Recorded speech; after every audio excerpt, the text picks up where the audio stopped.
Hola, comment ça va tout le monde? Moi je suis explosée, j'ai été réveillée à 7h30 par des camions poubelles qui klaxonnaient dans ma rue parce qu'une voiture inconnue les bloquait. Je suis épuisée. Alors oui, 7h30 ça peut être très normal pour d'autres de se réveiller à cette heure-ci en pleine semaine, voire même tard pour certains. J'en ai conscience, mais c'est clairement pas mon cas. Je suis quelqu'un qui a besoin d'énormément d'heures de sommeil parce que, encore une fois, hein, tout ce qui est santé et j'en passe. Mais à part cette fatigue, ça va plutôt bien, surtout qu'on tourne une vidéo que j'aime beaucoup, les favoris. Et que cet après-midi, je vais aller chercher un colis à Cultura que j'ai très hâte de recevoir. Je ne vous en dis pas plus, pour savoir il faudra regarder soit ma vidéo favorite du mois prochain si c'est un coup de cœur et je pense que ça le sera, soit regarder mes vlogs. La première catégorie de ce mois de juin en termes de favoris, c'est les séries. Alors, c'est deux séries que j'ai évidemment déjà regardées, que je regarde au moins une fois par an, voire plus. Premièrement, on a Gravity Falls, ou en français Souvenir de Gravity Falls, qui est une série cartoon que je surkiffe. De base, je regarde au moins une fois par an en été, parce que voilà, ça se passe en été et que c'est mon rituel. Tout pour un peu cette ambiance Summerween. J'adore ce cartoon parce qu'à première vue, on pourrait se dire que voilà, c'est un dessin animé pour enfants, c'est vraiment fait pour être divertissant, mais en fait, l'écriture qu'il y a derrière, l'univers, et j'en passe, ça t'attrape et ça ne te lâche plus. Une fois que tu commences à regarder des vidéos théories sur YouTube, t'as envie d'avoir les journaux de Dipper. Enfin, le troisième, c'est son journal, mais genre les 3 journaux, t'as envie de les avoir avec toi, quoi. Et t'as envie surtout d'aller enquêter avec eux. Au-delà d'être très divertissant, je trouve ça aussi très inspirant en termes... moi, par exemple, je suis autrice. Ça m'inspire pour pas mal d'espèces de fantasy, voire d'urban fantasy. L'autre série qui est aussi un cartoon dont je vais vous parler, c'est un cartoon qui a un lien quelque part avec Gravity Falls, pas au niveau de l'univers, mais au niveau de ceux qui l'ont créé. C'est The Hull House en anglais et Loose Houseville en français. Si vous ne savez pas, la créatrice de Loose Houseville était mariée ou en couple, je ne sais pas, avec le créateur de Souvenir de Gravity Falls, qui est Alex Hirsch, et la créatrice de The Hull House, c'est Dana Terrace. Je crois que ça se prononce comme ça. Pour moi, clairement, c'est quand deux génies du cartoon et de la fiction se marient. Voilà. Bon, apparemment, ils sont plus ensemble aujourd'hui, hein, c'est ce que j'ai cru comprendre. Mais on s'en fiche, on n'est pas là pour parler de leur couple. Juste, ça m'a fait rire d'apprendre que mes 2 cartoons préférés, à une époque, les 2 personnes étaient en couple. The Hull House, vous connaissez peut-être moins que Gravity Falls. Si vous aviez Disney Channel dans les années 2010, clairement, vous connaissez Gravity Falls. Vous l'avez peut-être pas vu en entier. Et dans ce cas, si vous avez Disney+, regardez-le en entier parce que vous allez être choqués. Choc-barre par la saison 2 et par toutes les révélations qu'il y a dans la saison 2. Passons à The Hull House. Vous la connaissez sûrement moins. Ça parle d'une jeune humaine qui s'appelle Luce, qui, à mon sens, devrait avoir entre 15 et 16 ans, qui est en tout cas lycéenne, qui est d'origine latine. J'ai un doute sur le pays en question, donc je n'ai pas envie de dire des bêtises. Et qui vit aux États-Unis, on dirait bien en tout cas. Elle vit avec sa maman qui s'appelle Camilla. Et en gros, c'est une jeune humaine qui clairement ne rentre pas dans la norme, qui est vue comme quelqu'un d'extrêmement bizarre par ses pairs. Là, ça va être l'été et le proviseur du lycée de Luce convoque sa mère pour lui dire que voilà, c'est bon, c'est trop, elle est trop bizarre, il faut qu'elle devienne normale. Et sa mère finit par céder et l'envoie dans un camp d'été pour devenir normale. Alors oui, dit comme ça, c'est bizarre, mais en regardant la série, C'est peut-être mieux expliqué. Lux n'a aucune envie de partir dans un camp où on va lui apprendre la comptabilité et être une personne normale. Logique. De fil en aiguille, par rapport à une petite bestiole qui traîne, elle se retrouve dans un monde complètement différent du sien, appelé les îles bouillantes. Une dinguerie. Clairement, c'est... Donc là, on a de la représentation queer bien faite. On a limite que ça et c'est génial. Et c'est pour ça que Disney a censuré cette série. Cette série a un début et une fin, mais on sent que ça a été... J'aime pas le terme bâclé parce que ça mettrait la faute sur Dana Terrence, alors que c'est pas du tout de sa faute. Ça se voit qu'elle a fait avec les moyens du bord, mais qu'en gros Disney lui a laissé que très peu d'épisodes et très peu de temps en termes de la série pour exposer toutes ses idées et tout ce qu'elle avait envie de mettre dans cette série. Ça rend bien en soi, donc c'est vraiment là le coup de maître. Mais pourquoi Disney a censuré? Bah tout simplement parce que Disney refuse les représentations queer. Voilà. Il y a beaucoup de trucs comme ça aussi dans Gravity Falls justement, où Alex Hirsch a été obligé de censurer certaines choses qu'il avait de base prévues pour sa série. Disney lui a dit « vous oubliez ça ». Par exemple, les deux flics là, si vous regardez Gravity Falls, vous voyez tout de suite de quoi je parle. Les deux flics, à la base, étaient censés vraiment être une représentation d'un couple gay. Oui. Mais ça a toujours été vu comme une blague dans la version officielle de Gravity Falls parce que Disney a refusé, en fait. C'était ok tant que ça restait sous forme de blague, mais si c'était sérieux. Et pourtant, c'est ça qui est ouf, c'est que dans The Hull House, on a un couple LGBT officiel. Par là, j'entends qu'il y a une scène de bisous qui n'a pas été censurée, en tout cas en France et aux États-Unis. Dans certains pays, je pense que potentiellement ça a été censuré parce qu'il y a des scènes où la traduction, j'ai vu, avait été modifiée pour faire passer de leur romance en une amitié très très forte. Hull House, c'est aussi un found family extrêmement fort. Le truc, c'est que vous avez 2 saisons avec pas mal d'épisodes et la troisième, c'est 3 épisodes de 45 minutes à peu près chacun.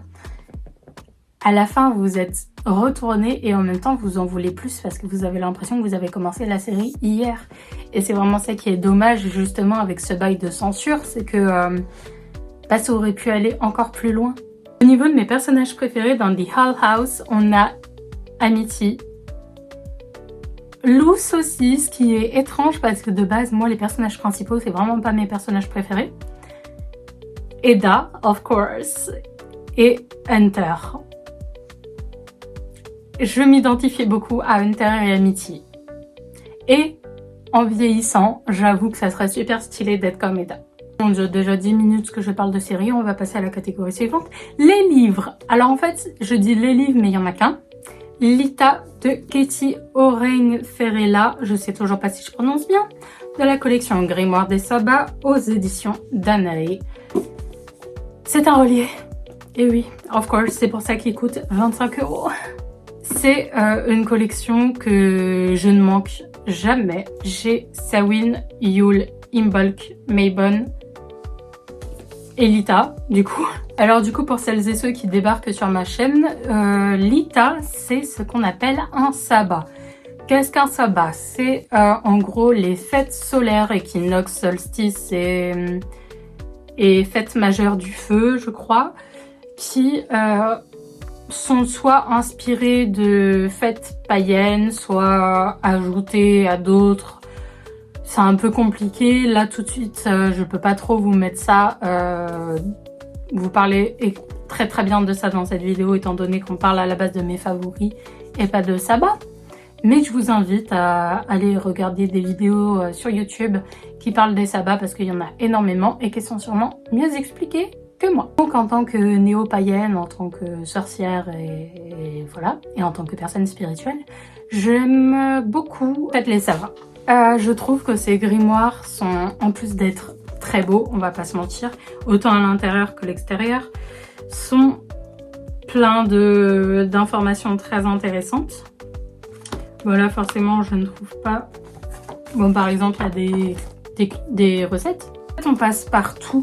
Clairement, on passe par l'histoire de ce sabbat, des fêtes qui existaient avant l'arrivée de la chrétienté en Europe, des équivalences qu'on a dans le monde entier. Par exemple, on parle de Midsommar, qui est le solstice d'été dans les pays d'Europe du Nord. Parlant de Midsommar, j'ai vu le film Midsommar, le film d'horreur, aussi ce mois-ci. J'en ai parlé dans mon vlog. Je n'en parlerai pas ici parce que c'est pas un favori. On passe par les bases historiques qu'on a, même si en soi, en termes de paganisme et de tout ce qui est avant la chrétienté en Europe, on n'a pas grand chose. On n'a surtout pas beaucoup de traces écrites au final. Surtout ce qui concerne les Celtes. Encore une fois, si vous êtes plutôt familier à l'univers ésotérique et au néopaganisme, vous savez. On a des idées de pratique, des idées pour célébrer le solstice, des recettes et j'en passe. De tous les livres qui sont sortis dans cette collection, c'est un de mes préférés. J'ai beaucoup aimé celui de Samhain, je pense que c'est mon number one. C'est aussi le premier qui est sorti. J'aime celui de Yule aussi, il a vraiment une énergie très Noël. Yule finalement. Et j'aime aussi beaucoup Lita. Je suis moins fan de celui de Mabon et de celui d'Imbolc, mais alors vraiment celui de Lita, quand je l'ai lu, il y avait vraiment une odeur de soleil dedans. Troisième catégorie, les sorties du mois, je n'en ai noté qu'une. Je suis allée à la Pride de Compiègne. J'essaie de faire une Pride tous les ans. J'ai pas manqué cette année-là, même si j'ai eu très peur concernant les canicules. Nous, on a eu de la chance à Compiègne, on a eu une météo parfaite. C'était la meilleure année. Il n'y a pas eu de pluie, il faisait pas froid, il y avait du soleil mais sans que ça soit super chaud. Bref, c'était très agréable. Pas grand chose à dire de plus, à part que c'est toujours une journée que j'attends avec impatience toute l'année. C'est l'occasion de montrer qui on est et de revendiquer nos droits, quoi. J'en ai aussi parlé dans mon vlog, dans ma série de vlogs, l'épisode où justement il y a marqué ma 4e Pride parce que c'était ma 4e Pride. Et enfin, dernière catégorie, les activités. Alors c'est pareil, j'en ai noté qu'une. J'ai développé une énorme addiction, une énorme obsession pour les cartes. Quand je dis les cartes, je ne parle pas des cartes de jeu, genre cartes d'oracle, cartes de tarot, même si j'aime aussi beaucoup ce genre de cartes. Je parle de cartes, on va dire, de géographie, même si c'est pas non plus ce que vous faites en cours de géo. J'ai kiffé en fait faire des cartes quoi. Par exemple là, on a la carte de l'Europe. Ce qui est colorié, c'est les endroits où j'ai été. Ici, on a la carte de l'Afrique avec les pays d'Afrique qui sont notés. L'Italie avec les régions d'Italie. J'ai fait plusieurs cartes quoi. Là par exemple on a la Belgique avec la Wallonie et les Flandres, le Japon, la France et ses départements, l'Amérique du Sud, encore la France, le Canada, l'Asie, l'Espagne et ses régions. Donc comment ça m'a pris cette passion pour faire des cartes? Je pense que ça découle de plusieurs choses. Déjà parce que comme beaucoup, j'ai envie de découvrir le monde. Sauf que financièrement, quand tu peux pas, tu essaies d'avoir d'autres moyens de découvrir le monde. Donc tu regardes des vlogs et tu fais des cartes pour essayer de visualiser un peu où se trouvent les gens qui font ces vlogs-là. Depuis petite, j'adore par contre, c'est les globes. J'avais demandé un globe quand j'étais petite pour Noël. Je l'ai eu. Et plus tard, beaucoup plus tard, quand j'ai dû jeter ce globe parce qu'il était cassé, j'en ai racheté un autre. Tadam! Bon alors, il n'est pas super ouf en termes de beauté, il est très très beau, mais je l'ai acheté à Action, donc il n'est pas non plus très très incroyable. Par exemple, en fait, la coupure ici, vous voyez, elle n'est pas très très... exact finalement, ça coupe certains pays, donc c'est surtout de la décoration, c'est quand même très très joli. Et en termes de culture, je pense que c'est important aussi parce que je me suis rendu compte qu'au final, il y a très peu de pays que je sais placer sur une carte et surtout suivant certains continents. Par exemple, avant de faire ces cartes, je ne connaissais absolument rien sur l'Afrique. Dire que j'arrivais à citer quelques pays d'Afrique, mais alors les placer, là, ça me permet de mieux connaître, en fait. Et je trouve ça quand même important. Même en termes juste de la France, je vis en hexagone, bon, voilà. Mais en termes de la France hexagonale, à part mon département et 2-3 autres, demandez-moi de placer les départements sur une carte et les régions, j'avoue que j'ai un peu de mal. Même en termes esthétiques, je trouve ça super joli les cartes en fait. Et ça me coûte rien, juste je les décalque. C'est la fin de cette vidéo favori de juin, j'espère qu'elle vous a plu. Je suis à court de batterie, donc vraiment la fin de cette vidéo tombe à pic. N'hésitez pas à me faire part de vos favoris de ce mois dans les commentaires, de liker la vidéo parce que c'est gratuit et que ça fait plaisir, de vous abonner pour les mêmes raisons, que je suis gentille. Sinon, moi, tout ce qui me reste à vous dire, c'est prenez soin de vous et à la semaine prochaine.